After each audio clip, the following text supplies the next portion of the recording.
Yo, what up, Demigod Togs? Demigod Street Vlogs, Street Togs, Zen Gods. Okay, so how to go Demigod. So listen to the YEEZUS album from Kanye, one of my favorite albums all time. I know I'm not the most high, but I'm on a close high. So Demigod is interesting. Demi means part or half. God.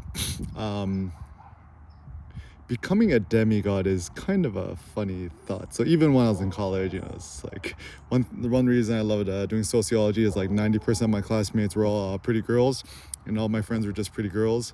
And I would just always joke with them, it's like, just call myself the demigod and just be flexing all the time. And I don't know, I think out of all the dudes I knew, I was the most masculine.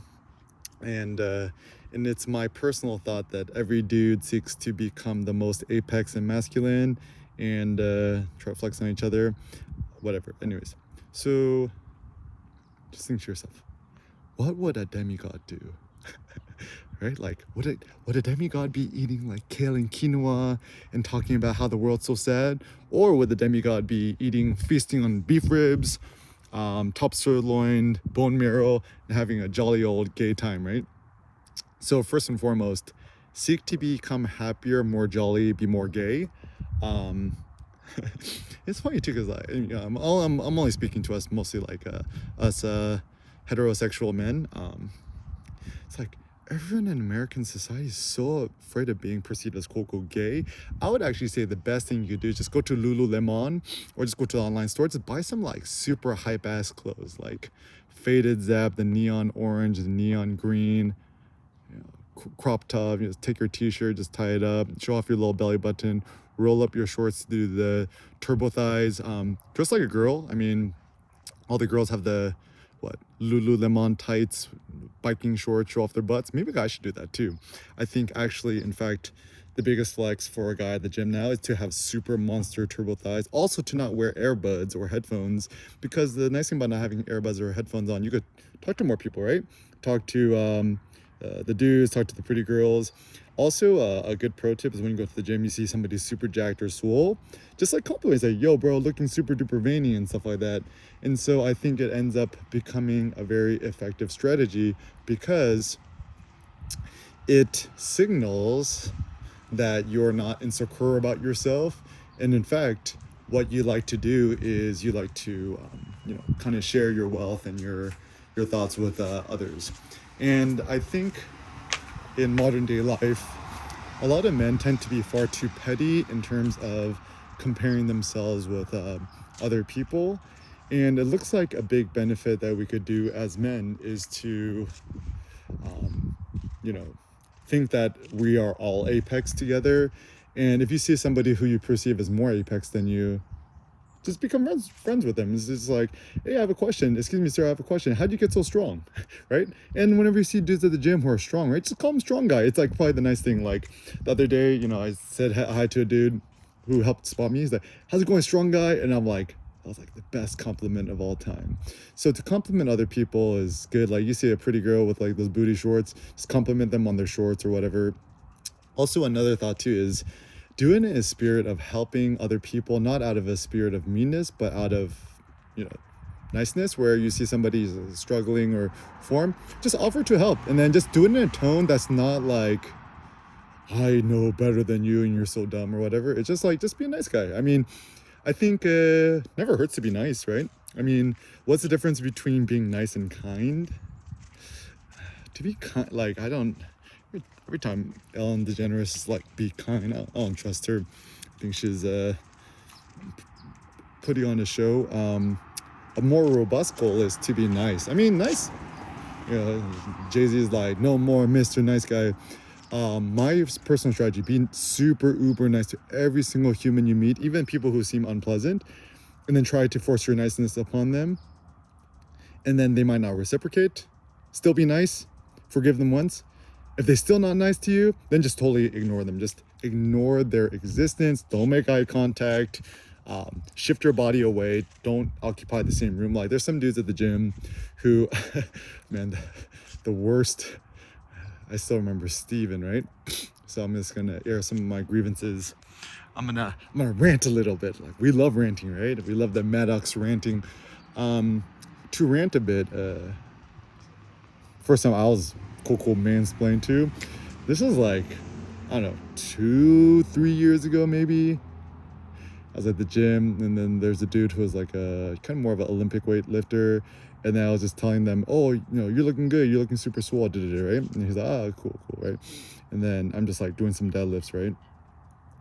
And then he comes up to me afterwards like, dude, bro, totally be honest, your form looks like shit. And he just continued to explain to me why, I was gonna hurt myself, and I'm like, no. And, since that situation, I got, like, every time I even saw him at the gym, like, my adrenaline, my anger would get up so high that I would just have to, like, leave the room or just go to the other side of the gym. So in the gym that I go to, there's a powerlifting, Olympic lifting section, and the other section, which is just like free weights and dumbbells and stuff. So I would just have to go to the other port, and then I sometimes see in the parking lot, I would just totally walk the opposite direction and turn my back on him. And thank God he don't go there no more, so I'm a little more zen. And so whenever people kind of rub you the wrong way, the best stoic way to deal with things is not to just like hate and resent that. Like, the interesting thing with resentment is like drinking poison and hoping the other person dies, right? So that's why being passive aggressive is really not good. It's better to be aggressive. It's better to be active aggressive and not passive aggressive. So if something really, really bothers you, rather than being petty and passive aggressive, maybe it's good to just straight up confront the person face to face and be like aggressive, right?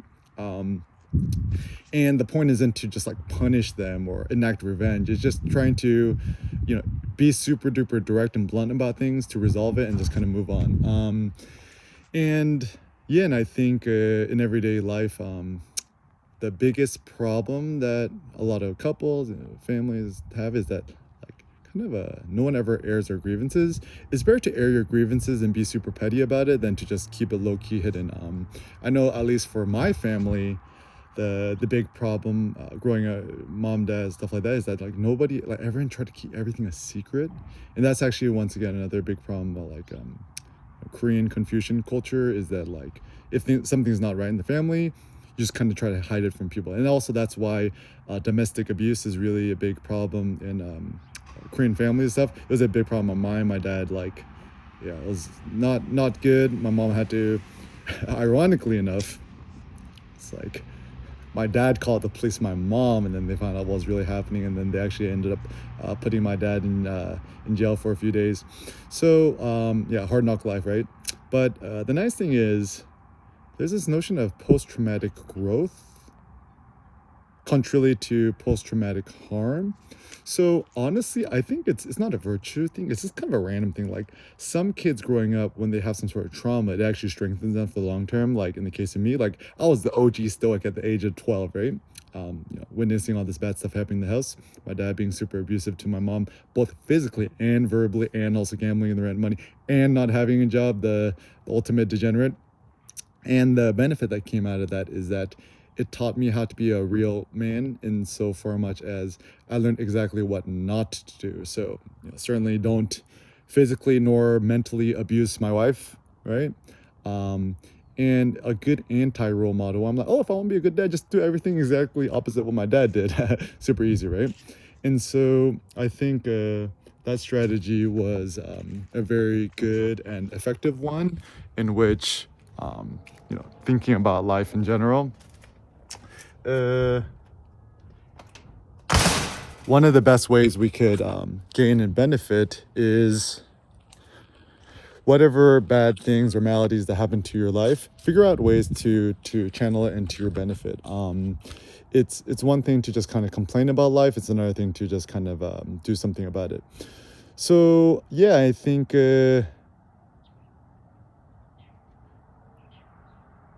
no ultimate takeaway thought is, I'm so happy I'm alive. Life is great, right? It's things to look forward to, right? Traveling more, traveling the world. The world's a big ass place. Just open up Apple Maps. Don't use Google Maps. Just kind of adware now, right? open up the Apple Maps on your iPad, zoom out super big, scroll around, or just buy one of those globes at the house. And like, look at all these cool places we have not gone to, like Ethiopia, Morocco, all of Southern America. There's so much to see.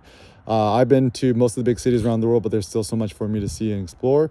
So one thing to look forward to is a life of future travels, photography, adventure, blogging, vlogging, stuff like that, and sharing your joy with others.